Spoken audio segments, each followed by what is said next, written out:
Hello everyone, my name is Nancy Agrawal and I am a company secretary professional. In this video, I will be discussing the concept of related party transactions or RPT as defined by the Companies Act 2013. So, as per this slide, we can see the definition of the related party transaction as per the Companies Act 2013. So, it would cover under the section 188. So as per the diagram you can see on the screen illustrates an RPT is a contract or agreement for the transfer of resources or services between a company and a related party. This related party has a connection to the company that could potentially influence the terms of the transaction. So this is the whole transaction is called the related party transactions. In the next slides we will delve into which transactions and individuals are considered RPT as per the section 188 of the Companies Act. So let's go to the next slide.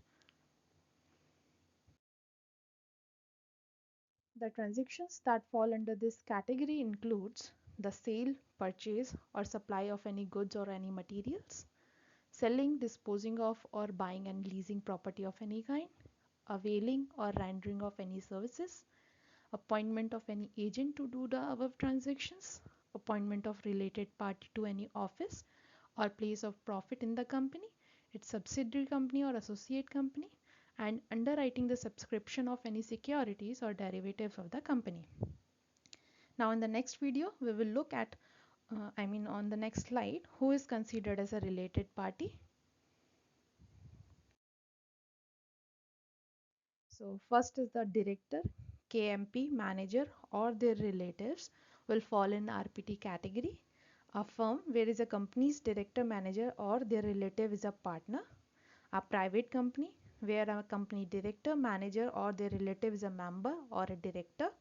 A public company where a company's director or manager is also a director and together with their relatives holds more than 2% of the public company's paid up share capital. Any body corporate whose board of directors, managing director or manager is accustomed to acting on the advice, direction or instructions of a director or manager of the company. Any person who is who a person who a company's director or manager is accustomed to acting on the advice, directions or instructions of. This rule does not apply if the advice is given in professional capacity. A body corporate will be considered an RPT for the company if it is a holding, subsidiary or associate company. This also applies if it is a subsidiary of a holding company of which the company is also a subsidiary or an investing in venture company of the company. And apart from that, such other person is maybe prescribed. To better understand this concept, let's look an example in the next slide. So in the on the screen you can see Mr. A, who's the director of XYZ Limited, which is a manufacturer of cloth raw material, and he also owns a private company which is called PQR Private Limited, and it is a advertising company. So Mr. A, as a director of XYZ Limited, directs the company to enter in a contract with his private company PQR Private Limited for all of its advertising need. Now let's consider two scenarios here. Scenario 1 where the contract is signed at a price higher than the market rate, and scenario 2 the contract is signed at a competitive market rate. So in the next slide we will compare both these scenarios. So